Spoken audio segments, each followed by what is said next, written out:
আরে ও ফ্যানদের জন্য তো সুখবর। ও ফ্যানদের জন্য ওপো বাংলাদেশ মার্কেটে তাদের রেনো সিরিজের লেটেস্ট ডিভাইস লঞ্চ করে দিল, তাও আবার দুইটা। কথা বলছিলাম ওপো রেনো 14 সিরিজ নিয়ে। ওপো রেনো 14 5G আমার হাতে দেখছেন এখন। আরও একটা লঞ্চ করেছে ওপো রেনো 14 F, যেটা একটু কম দামি ফোন। নর্মালি ওপোর এই রেনো সিরিজটা কিন্তু ওয়ার্ল্ড ওয়াইড বেশ জনপ্রিয় এবং বাংলাদেশেও যথেষ্ট জনপ্রিয়তা রয়েছে এর। এই ডিভাইসগুলো ওদের রেগুলার ফোনের চাইতে বেশ কিছুটা স্পেশালিটি নিয়ে আসে। এবারের রেনো 14 সিরিজের স্পেশাল জায়গার মধ্যে আমি প্রথমেই বলবো, আপনি বোথ সাইডের ক্যামেরাতে 4K-তে রেকর্ড করতে পারবেন পানির নিচে গিয়ে, মানে আন্ডার ওয়াটার ভিডিওগ্রাফিও করা যাবে। আইপি রেটিংয়ে এটা বেশ কিছুটা এগিয়ে আছে। এর পাশাপাশি আরও বেশ কিছু ভালো জায়গা রয়েছে। অ্যালুমিনিয়াম ফ্রেম রয়েছে এই ফোনটাতে, রয়েছে স্টেরিও স্পিকার, বড় ব্যাটারি, 6000 mAh, 80 ওয়াটের চার্জিং সিস্টেম। রিয়ারে দুইটা ক্যামেরা 50, একটা 8, সামনে আবার 50। তো রিয়ারের 50 দুইটার মধ্যে একটা আবার টেলিফটো। আর প্রসেসর হিসেবে রয়েছে Dimensity 8350, UFS 3.1 হলো গিয়ে স্টোরেজ টাইপ। এরকম বেশ কিছু বিষয় দিয়ে মিলেই হচ্ছে কি ওপো রেনো 14 5G। তো আজকের ভিডিওতে আমরা ফাইন্ড আউট করবো যা যা অফার করছে তার প্রাইস টু পারফরমেন্সে ঠিক জায়গায় আছে কিনা, ভ্যালু ফর মানি কিনা। যাদের বাজেট একটু বেশি তাদের জন্য এটা থাকবে, আর যাদের বাজেট কিছুটা কম তারা ছোট ভাইটা দেখতে পারেন। তো চলুন আমরা না হয় এটা দিয়ে শুরু করছি, আর ছোট ভাই কি অফার করছে ওটা আমরা একটু পরে না হয় বলবো। ফার্স্ট অফ অল, এই ডিভাইসটা আপনি যখন হাতে নেবেন আপনি সহজেই বুঝতে পারবেন এটার বডি ফ্রেমটা মেটালে তৈরি, এবং সেই ফিলটা দেয় স্কোয়ার বক্সি শেপ, এবং এখানে প্রয়োজনীয় পোর্টস অ্যান্ড বাটন প্রায় সব কিছুই দেখছি। 3.5mm হেডফোন জ্যাক বাদে IR ব্লাস্টার সেন্সর অবশ্যই আছে কিন্তু এটাতে, আর তাছাড়া বেশ কয়েকটা মাইক্রোফোনও রয়েছে এখানে দেখতে পাচ্ছি আমরা। রিয়ার প্যানেলে গ্লাস ব্যবহার করছে, এবং এটা ফ্রস্টেড হওয়াতে ফিঙ্গারপ্রিন্ট একেবারে জিরোর পর্যায়ে থাকে, মানে আসলেই পড়ে না, কোনোভাবেই ফিঙ্গারপ্রিন্ট পড়ে না, এমনটাই আমার মনে হয়েছে। এনিওয়ে, এই ফোনটাতে আপনারা IP68 এর রেটিং এবং IP69 এর রেটিং পেয়ে যাচ্ছেন। ডিসপ্লেটা দিয়েছে অ্যামোলেড প্যানেল, যেখানে 1 বিলিয়ন কালার সাপোর্ট পাওয়া যাবে, আর এটার সাইজ হলো 6.59 ইঞ্চ। আমরা চেক করে দেখলাম 120 হার্জ পর্যন্ত এটা ঠিকভাবে পুশ করতে পারছে। ম্যাক্সিমাম অ্যাপে 120 হার্জ পর্যন্ত নেয়, কিছু ক্ষেত্রে 90 হার্জেও আসে, যেটা আমরা অন্য ফোনেও দেখি। HDR10+ সাপোর্ট আছে কিন্তু এখানে। আর এটা যখন আমরা আউটডোরে ব্যবহার করছিলাম, ডিরেক্ট সানলাইটে ব্যবহার করতে কোনো সমস্যা হয়নি। আর যদি নাম্বারের ক্ষেত্রে বলি, 1200 নিটস পর্যন্ত HBM ব্রাইটনেস আছে আর কি, 1200 পর্যন্ত HBM ব্রাইটনেস দিতে পারে। এটা কিন্তু LTPO প্যানেল না, LTPS প্যানেল, মাথায় রাখতে পারেন। Gorilla Glass 7 আই প্রোটেকশন করছে। চেক করে দেখলাম Widevine L1 এর সাপোর্ট রয়েছে এবং ঠিকভাবে ওয়ার্ক করছে। এই ডিসপ্লেটার টাচ রেসপন্স ভালো, কিন্তু কালার রিপ্রোডাকশনটাও সুন্দর, একটু ওয়ার্মের দিকে নিয়ে প্রেজেন্ট করে, ভালো লাগে দেখতে আর কি। যারা মিডিয়া কনজাম্পশন করবেন তাদের কাছে ভালো লাগবে বিশেষ একটা কারণে, কারণ ডিসপ্লেটা একদমই সিমেট্রিক্যাল, মানে একেবারেই সিমেট্রিক্যাল। তবে এটা সত্যি দুপাশের বেজেল আরও কমানো সম্ভব হতো, আমরা এর চাইতেও কম বেজেলের ফোন দেখেছি। এটা যে প্রাইস পয়েন্টে আসছে অফিসিয়াল হিসাবে মানে ওকে আছে ডিসপ্লে, বাট আপনি গ্রে মার্কেটে এই প্রাইস পয়েন্টে আরও বেটার ডিসপ্লে পেয়ে যান। 12/256GB ভ্যারিয়েন্ট এসছে বাংলাদেশ মার্কেটে, এবং ওরা দাম রেখেছে ৭৯,৯৯০ টাকা। আর এর যে ছোট ভাই ওপো রেনো 14F, ওইটার দাম ৪২,৯৯০ টাকা। এখন এরকম প্রাইস পয়েন্টে এসে ডিসপ্লেটা অফিসিয়াল যে ডিভাইসগুলো রয়েছে তাদের সাথে মিলবে, এটা ঠিক আছে। হয়তো অফিসিয়াল এরকম প্রাইস পয়েন্টে কম ফোন আছে, আরেকটু কমে আছে আর কি, 60-এর ঘরে আপনি কিছু পাবেন। তো তাদের সাথে কম্পেয়ার করতে গেলে সিমিলার টাইপের আমি স্পেক দেখছি ডিসপ্লেতে, বা ওরকম রেজাল্টই দেখছি। আন্ডার ডিসপ্লে ফিঙ্গারপ্রিন্ট স্ক্যানার রয়েছে, পজিশন ওকে আছে, এবং এটা বেশ ফাস্ট অ্যান্ড একুরেট। যাই হোক, ক্যামেরার কি অবস্থা? এটার ক্ষেত্রে রিয়ারে 50 মেগাপিক্সেলের মেইন শুটার IMX882 মূলত।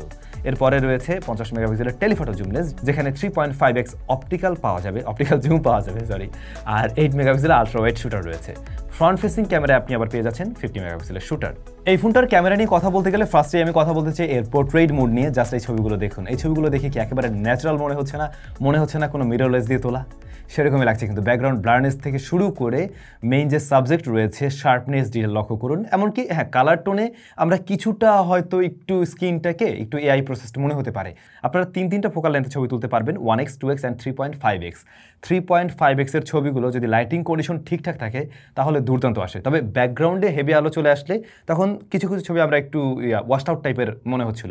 আবার ম্যাক্সিমাম ক্লিকে এই সমস্যাটা ছিল না। এমনকি যদি একটু ভালো করে খেয়াল করেন, ছবিতে সিঙ্গেল যে চুল রয়েছে সেটাকেও কিন্তু ডিটেক্ট করতে পারছে, মানে এজ ডিটেকশন লেভেলটা এখন কোন পর্যায়ে চলে আসছে। মেইন ক্যামেরায় এক কথায় বলা যায় খুবই নাইস টাইপের ছবি দিচ্ছে, বেশ নাইস শার্প ছবি দেয়, খুবই ক্রিস্প টাইপের ছবি। ছবিতে ব্রাইটনেস যথেষ্ট পরিমাণ আছে, এবং ছবিগুলোর যদি আপনি কর্নার এরিয়া, মিডল এরিয়া লক্ষ্য করেন, প্রত্যেকটা জায়গায় ডিটেল পরিমাণ ভালো দেখবেন। ছবিগুলো একটু জুম করে দেখতে গেলেও আপনি ডিটেল ভালো পাবেন। এখানে ডাইনামিক রেঞ্জ হ্যান্ডেল যেমনটা ওয়াইডার, একই সাথে এক্সপোজার কন্ট্রোলও কিন্তু খুবই ভালো করছে। কালার টোন অনেকটাই ন্যাচারাল বা অলমোস্ট ন্যাচারাল বলা যায়, ওভার স্যাচুরেটেড না, ওভার কন্ট্রাস্টিও না, আবার যখন লো লাইটে ছবি নিচ্ছেন কিংবা নাইট মোড অন করে নিচ্ছেন তখন কিন্তু কন্ট্রাস্ট লেভেল কিছুটা বাড়ায়, একটু সফট লাগে। বাট এখানে দেখুন হিউম্যান স্কিনটাকে সুন্দরভাবে প্রেজেন্ট করছে, প্লাস লো লাইটের জায়গাগুলোকেও মোটামুটি লাইট বাড়িয়ে সুন্দর করার ট্রাই করছে। কিন্তু হেভি এক্সপোজার এরিয়াগুলো একটু ঝামেলা করে লো লাইটে। অন্যদিকে আলট্রাওয়াইড শুটারটা একেবারে মেইন ক্যামেরার মতো সিমিলার টাইপের কালার দিতে পারছে না, বাট যেটা হয় এখানে কালারটা একটু বেশি বুস্টেড মনে হয় আর এটাতে ডিটেলের পরিমাণ কম। এটা আপনি জুমটুম করে ভাবে হয়তো ব্যবহার করতে পারবেন না, প্লাস এইটা লো লাইটেও ততটা বেটার আউটপুট দেয় না। আলট্রাওয়াইডটা আসলে আরেকটু বেটার, আরেকটু বড় দরকার ছিল। এইটা এই প্রাইস পয়েন্ট অনুযায়ী কমপ্লিট জায়গায় থাকে। এর টেলিফটো যে জুম লেন্সটা রয়েছে সেটা দিয়ে 120x পর্যন্ত আপনি সর্বোচ্চ জুম করতে পারবেন, মানে 3.5x এর পরে ওটা ডিজিটাল জুম হয়ে যাবে আর কি। তো এই সর্বোচ্চ জুমে গিয়ে আপনার সেটা খুব একটা কাজে লাগবে না এবং কাজে লাগার মতো আউটপুট দিতেও পারেন আসলেই। বাট আপনি যদি 50x এর মধ্যে থাকেন সেই ছবিগুলো ইউজেবল, কাজে লাগানো যেতে পারে। কালারের কিছুটা তারতম্য আমরা লক্ষ্য করছি। এগুলো মেইন ক্যামেরার মতো একেবারে ওরকম ক্রিস্প টাইপের কালার মনে হয়নি, একটু ফ্যাকাশে ব্যাপার আছে এখানে। ফ্রন্ট ফেসিং ক্যামেরা 50 মেগাপিক্সেলের, যেটা কিন্তু খুবই সুন্দর ছবি দেয়। সেলফি লাভার যারা রয়েছেন তাদের তো অবশ্যই পছন্দ হবে। একেবারে ন্যাচারাল টোন দেয় না ঠিকই, কিন্তু এই ছবিগুলো দেখতে বরং ভালো লাগে। সেলফির ক্ষেত্রে আমি মনে করি যে একটু মানে হালকা একটু প্রসেসড হলে সেটা খুব একটা খারাপ লাগে না। তবে যারা একেবারে ন্যাচারাল টোন পছন্দ করে থাকেন, মানে একদম ন্যাচারাল, মানে যা আছে তাই লাগবে, তাদের কাছে হয়তো ভালো নাও লাগতে পারে। বাট ইনডোর আউটডোর বোথ জায়গায় ডাইনামিক রেঞ্জ হ্যান্ডেল ভালো আছে, শার্পনেস ডিটেলও কিন্তু অন পয়েন্টই আছে। বলছিলাম ভিডিও রেকর্ড করা যায় বোথ সাইডের ক্যামেরায় 4K 60 FPS এ। হ্যাঁ, দুই সাইডের ক্যামেরায় আপনারা 4K 60 FPS পেয়ে যাবেন। ওয়াইএস রয়েছে, ইএস রয়েছে, স্ট্যাবিলিটি ভালো, ব্যাক ক্যামেরার স্ট্যাবিলিটি ভালো, জিটারিংয়ের তেমন কোনো ইস্যু আমি পাইনি। আর শার্পনেস ডিটেলও ভালো আছে, তবে কন্ট্রাস্ট কিছুটা বাড়াবে এখানে, এক্সপোজার ব্যালেন্স করতে একটু টাইম নেয়। শুরুতেই বলছিলাম পানির নিচে চাইলে 4K তে ভিডিও রেকর্ড করতে পারবেন, যেহেতু এই ফোনটার বোথ সাইডের ক্যামেরা 4K তে ভিডিও রেকর্ড করতে পারে। সো আপনি চাইলে পানির নিচে গিয়েও এই ফোনটা দিয়ে ভিডিও রেকর্ড করতে পারবেন, কারণ IP68 69 এর রেটিং রয়েছে। আমরা অবশ্য ট্রাইও করে দেখছিলাম, যদিও পানিটা খুব একটা ক্লিয়ার ছিল না, না হলে আরও বেশি বেটার ভিডিও পাওয়া যেত। সময় সুযোগ পেয়ে গেলে আন্ডার ওয়াটার ভিডিওগ্রাফিও করতে পারবেন এই ডিভাইস দিয়ে।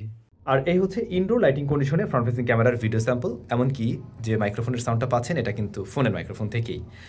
এই ফ্রন্ট ফেসিং ক্যামেরা যখন আপনারা রেকর্ড করবেন এটা অটোমেটিক নয়েজ রিডাকশন মোডটা অন করে দিতে পারে, সো অনেকের কাজে লাগতে পারে আর কি। 4K 60 FPS মোটামুটি স্ট্যাবল ভিডিওই দিচ্ছে, স্ক্রিন টোনটা একটু গ্লো করে, যেটা আমি দেখতে পাচ্ছি আপাতত, এই আর কি। তাছাড়া মোটামুটি ভালোই ভিডিও দিতে পারছে। ফ্রন্ট ফেসিং ক্যামেরায় যারা শ্যুট করেন তাদের আই হোপ এই ব্যাপারটা কাজে লাগতে পারে। তবে ক্যামেরাতে বেশ কিছু স্পেশাল ফিচার রয়েছে। অনেক সময় দেখা যায় আমরা কোনো একটা গ্রুপ ছবি তুলছি, কারোর চোখ বন্ধ হয়ে আছে, মুখ বাঁকাতারা হয়ে আছে বা এরকম কিছু, তো পারফেক্ট শট নামে, এআই পারফেক্ট শট নামে ওদের একটা ফিচার আছে, যেটা ব্যবহার করে আপনি চাইলে এই জিনিসগুলো ঠিক করতে পারবেন। অন্যদিকে এআই রিকগনাইজেশনের মাধ্যমে আপনি চাইলে আপনার ছবির রেশিও বা আপনার ছবিটার যে পারফেক্ট ফ্রেমিং হওয়া দরকার সেটাও ঠিক করে নিতে পারবেন। এইটা দিয়ে যখন আপনি লং পিরিয়ডে ভিডিও শ্যুট করবেন কিংবা টানা যদি শ্যুট করতে থাকেন, তাহলে কিন্তু এটা বেশ ভালো রকমের এই হিট জেনারেট করে। আমি কখনো ক্র্যাশ করতে দেখিনি ক্যামেরা, কিন্তু গরম হতে দেখেছি অনেকটাই। আর যে জিনিসটা আরও বেশি অ্যানোয়িং ফিল দেয় এই মেটাল বডির কারণে, যদি খালি হাতে ধরে রাখেন। প্রসেসর হিসেবে রয়েছে মিডিয়াটেক ডাইমেনসিটি 8350, UFS 3.1 হলো গিয়ে স্টোরেজ টাইপ। ফোনটা বাংলাদেশ মার্কেটে একটি ভ্যারিয়েন্ট এসছে, 12/256GB ভ্যারিয়েন্ট। ওপো তাদের এই ফোনটার দাম রেখেছে 80,000 টাকা। সেম প্রাইস পয়েন্টে রিসেন্টলি কিন্তু অনার তাদের 400 সিরিজের ডিভাইস লঞ্চ করে, যেখানে আমরা দেখতে পাই 8 Gen 3 রয়েছে। তো সেই হিসাবে এটার পারফরমেন্স অনেকটাই পিছিয়ে পড়ে। তো ওপোর দাম অবশ্যই আরও কিছুটা কম রাখা উচিত ছিল। ওদের প্রিভিয়াস জেনারেশন মানে রেনোর আগের যে সিরিজটা ছিল সেটাতে সেম প্রসেসর আমরা পেয়েছি, দাম ছিল 70,000-এর মতো বোধ হয়। তো দাম আরও 10,000 টাকা বেড়ে গেল, বাট সেম স্পেক। আবার যদি আমরা ওই অনারের সাথেও কম্পেয়ার করি তাহলেও কিন্তু পিছিয়ে পড়ে। তো হয়তো এই স্মার্টফোনের দাম কম রাখলে ঠিক হতো, অথবা আরও বেটার প্রসেসর দিলেই বরং ঠিক হতো। দাম অবশ্যই বেশি হয়ে গেছে এখানে। নো, এই প্রসেসরটা খারাপ নয়। এই প্রসেসরটা একটা হাই মিড রেঞ্জ প্রাইস পয়েন্টের খুবই ক্যাপেবল একটা প্রসেসর, যেটা বেশ স্মুথ একটা রেজাল্ট দিতে পারে। সেটা গেমিংয়ে বলতে পারেন, রেগুলার পারফরমেন্সও বলতে পারেন, সেই জায়গাটা আমি স্বীকার করছি। কিন্তু দাম যখন 80,000 টাকা, তখন অনেকেই আবার মানে আরও বেটার কিছু আশা করে আর কি। ইভেন সেটা মিডিয়াটেকের হলেও আর একটু বেটার দিকের কিছু আশা করে। তো ওরকম যদি কোনো প্রসেসর থাকতো, মিডিয়াটেক ডাইমেনসিটি 9394 এরকম সিরিজের কিছু, তখন কিন্তু এর থেকে আমরা গেমিং রেজাল্ট আরও বেটার বের করতে পারতাম। এমনিতেই এই যে 12GB র্যাম, সেটা গুড অ্যাপ, যথেষ্ট বড় সাইজের র্যাম আছে, তবে ম্যানেজমেন্টেই ভালো। আপনি অনেকগুলো অ্যাপ রাখার পরেও দেখবেন র্যাম অনেকটা বেঁচে আছে এরকম। তো ব্যাকগ্রাউন্ডে সে দীর্ঘক্ষণ অ্যাপগুলোকে রান করে রাখতে পারছে। প্রত্যেকটা অ্যাপ থেকে অ্যাপে যখন সুইচ করছি, দেখুন রান করছি বারবার, তখন কিন্তু খুব ফাস্টার গতিতে এটা রান করতে পারছে। এবং রেগুলার ইউসেজে যে ধরনের অ্যাপ্লিকেশনগুলো ব্যবহার করার পরে তাতে করে ফোন হিট জেনারেট করে না। সেটা হেভি ইন্টারনেট ব্যবহার করে, এই জাতীয় অ্যাপ্লিকেশন ক্ষেত্রেও আমরা খেয়াল করিনি। বাট ওপোর এরকম একটা ফ্ল্যাগশিপ ফোনের সাথে এই ধরনের ব্লোটওয়্যার রাখার কি দরকার ছিল? হট গেমস, হট অ্যাপস, এছাড়াও আরও বেশ কিছু ব্লোটওয়্যার এখানে আছে। এটার কোনো আমি মানেই বুঝলাম না। মানে এরকম একটা ফোনের সাথে এই ব্যাপারগুলো একদমই যায় না, যেহেতু ফোনটার দাম 80,000 টাকা। নর্মালি এই বাজেটের ফোনে এই জাতীয় জিনিসপত্র দেয় না কেউ। সো এই জিনিসগুলো আপনি ফোনটা কিনে জাস্ট একটু আনইনস্টল করে নিতে পারেন।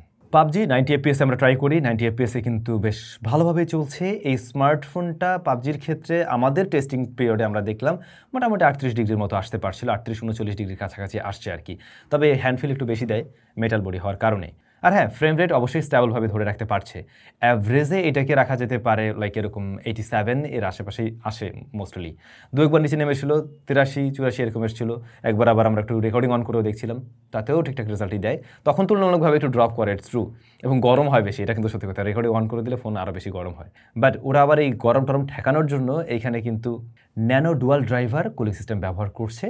গ্রাফাইট শিট অবশ্যই রয়েছে, তো এতে করে ফোনটা গরম হয়ে গেলেও দ্রুত এবার ঠান্ডা করে ফেলতে পারে। আর হ্যাঁ, গেমের সময় AI adaptive frame boost mode পেয়ে যাবেন। এটা ফ্রেম রেটটাকে আরেকটু বাড়িয়ে দিয়ে প্রেজেন্ট করে, যেটা আমাদের কাছে আরও বেশি আই প্লেজিং লাগে, আরও বেশি স্মুথ মনে হয়। তবে ট্রাই করছিলাম গেনশন ইম্প্যাক্ট, ভাবছিলাম গেনশন ইম্প্যাক্টে গিয়ে ফোনটা আরও বেশি দূরে গরম হবে।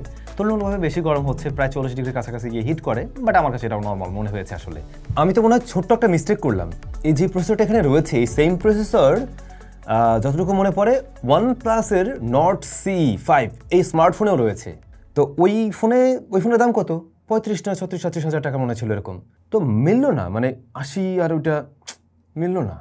এই জায়গাটা কমই হয়ে গেল, অনেক কম হয়ে গেল, এটা হয় নাই, কোনোভাবে হয় নাই। যাই হোক, স্পিকারটা ভালো আছে, সাউন্ড কোয়ালিটি খুবই ভালো, স্টেরিও সাউন্ড পাবেন, যথেষ্ট লাউড ক্লিয়ার সাউন্ড দেয় এবং সাউন্ডের ডেপথ ভালো আছে, থিন টাইপের সাউন্ড দেয় না এটা। হ্যাপটিক ফিডব্যাক খুবই স্ট্রং এবং আপনি একদম ফ্ল্যাগশিপ লেভেলের ফোনের মতো একটা ফিল পাবেন।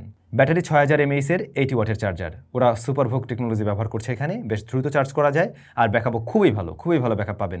একদিন যদি হেভি ইউজার হয়ে থাকেন এই ফোন একদিন চালানোর পরেও 20%-এর মতো দেখবেন যে অবশিষ্ট আছে। আর গেমার টেমার হয়ে থাকলে হয়তো আর একটু কম পাবেন, কিন্তু একদিন আপনি খুব ভালোভাবে চালাতে পারবেন। এআইয়েরও বেশ কিছু ফিচার্স রয়েছে এই ফোনটাতে, যেগুলো আমরা এর আগেও ওপর বেশ কিছু ডিভাইসে কিন্তু পেয়েছি। এআই সুপার টুল বক্স রয়েছে এখানে, পার্সোনাল কল অ্যাসিস্ট্যান্ট রয়েছে, টেক্সট টু স্পেস রয়েছে, আবার এআই মাইন্ড স্পেসও রয়েছে এখানে। আর হ্যাঁ, কালারওয়েজ উইথ জেমিনাই রয়েছে। তবে ভাই, এরকম একটা ফোনের সাথে ওয়্যারলেস কানেক্টিভিটি নেই, ওয়্যারলেস চার্জিং কানেক্টিভিটি নেই, এটা তো মাথায় আসলো না। এই ফোনে মাস্ট ওয়্যারলেস চার্জিং সাপোর্টেড থাকা উচিত ছিল। এরকম কিছু নেই এই প্রাইস পয়েন্টে, যেটা ভাবাও যাচ্ছে না এখনকার দিনে দাঁড়িয়ে। তাছাড়া এই ফোনের দামটাও আমার কাছে বেশি মনে হয়েছে।